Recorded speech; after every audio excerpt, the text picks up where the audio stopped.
اپنے بارے میں خوش فہمی میں مبتلا ہو جاتے ہیں کہ میں کیا ہوں، بہت نیک،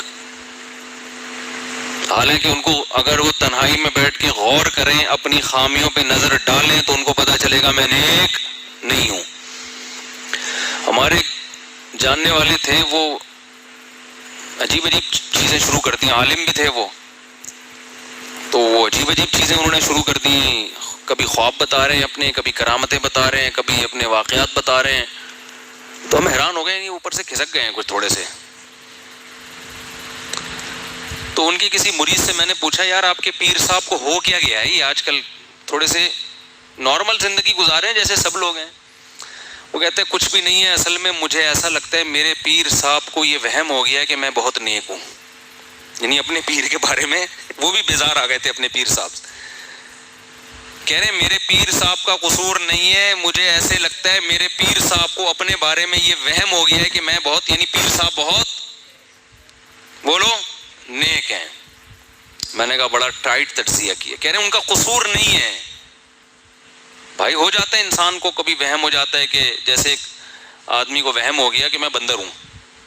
ڈاکٹر کے پاس گیا کہ ڈاکٹر صاحب مجھے وہم ہو گیا کہ میں بندر ہوں، میرا علاج کرو۔ ڈاکٹر نے کہا پنکھے سے نیچے اترے گا تو علاج کروں گا نا، اوپر چڑھ کے بیٹھا ہوا تھا پنکھے پہ، لٹکا ہوا تھا ٹھیک تو وہم، اب تو اس کو تو وہم ہو گیا نا بندر ہوں، تو وہ بیچارہ کیا کر رہا ہے، بندر کی طرح کبھی ادھر جا رہا ہے، کبھی ادھر لٹک رہا ہے، کبھی ادھر گھوم رہا ہے۔ ہمارے حضرت کے بڑے بھائی کی طبیعت میں بڑا مزاح تھا، تو ایک دن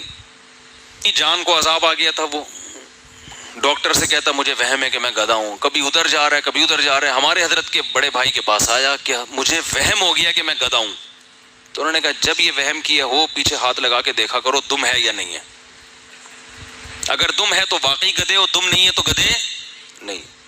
اس کے بعد سے وہ الحمدللہ نہیں آیا۔ تو جیسے بعض لوگوں کو یہ وہم ہو جاتا ہے کہ میں گدھا ہوں، بعض لوگوں کو یہ وہم ہو جاتا ہے کہ میں نے طلاقیں دے دی ہیں بیوی کو، حالانکہ نہیں دی ہوتی، یہ بھی بڑا وہم ہے کہ ہو سکتا ہے دے دی ہوں، خام خام میں بیٹھا ہوا ہے پاگلوں کی طرح۔ بعض لوگوں کو یہ وہم ہو جاتا ہے کہ میں نے 25 دفعہ وضو کیا مگر پھر بھی کوئی جگہ خشک رہ گئی ہوگی۔ ایسے ہی عین ممکن ہے، اور یہ حقیقت ہے کہ بعض لوگوں کو یہ وہم ہو جاتا ہے کہ میں بہت نیک ہوں۔ بعض کو تو خود سے ہو جاتا ہے، شیطان کراتا ہے، بعض لوگوں کو لوگ کروا دیتے ہیں یہ وہم کہ آپ بہت نیک ہیں، لوگ تعریفیں کر کر کے نا یہ وہم دل میں ڈال دیتے ہیں کہ آپ کیا ہیں، بہت نیک۔ لوگوں کی باتیں سننے کا نا انسان کے لاشعور پہ بہت گہرا اثر ہوتا ہے، چاہے 100% یقین ہو کہ یہ جھوٹ بول رہا ہے۔ جب آپ جھوٹ سنتے ہو نا بار بار بار بار بار بار، تو اس جھوٹ کو آپ سچ سمجھنا شروع کرتے، تو یہ انسان کی نیچر ہے۔ وہ مشہور واقعہ ہے نا، ایک آدمی سے کسی نے آ کے کہا کہ تو یہاں بیٹھا ہوا ہے، گاؤں میں تیری بیوی بیوہ ہو گئی ہے۔ تو اس نے کہا میں جب بیٹھا ہوا ہوں تو میری بیوی بیوہ کیسے ہو گئی؟ دوسرے نے آ کے کہا یار تو یہاں بیٹھا ہوا کپڑے دھو رہا ہے دھوبی گھاٹ پہ، تیری بیوی کیا ہو گئی ہے؟ بیوہ ہو گئی ہے، وہاں رونا دھونا مچا ہوا ہے۔ اس نے کہا یار پہلی دفعہ میں تو جس سختی سے رد کیا، دوسری دفعہ میں تھوڑا سا نرم، کہ نہیں بھائی ایسا کیسے ہو سکتا ہے، میں جب ہوں تو میری بیوی کہاں سے بیوہ ہو گئی؟ 8 10 25 30 آدمیوں نے جب آ کے 1 by 1 بتایا تو یہ گھر بھاگتا ہوا جا رہا ہے۔ لوگوں نے کہا خیریت؟ کہہ رہے یار میری بیوی بیوہ ہو گئی ہے، مجھے اس کا غم ہے۔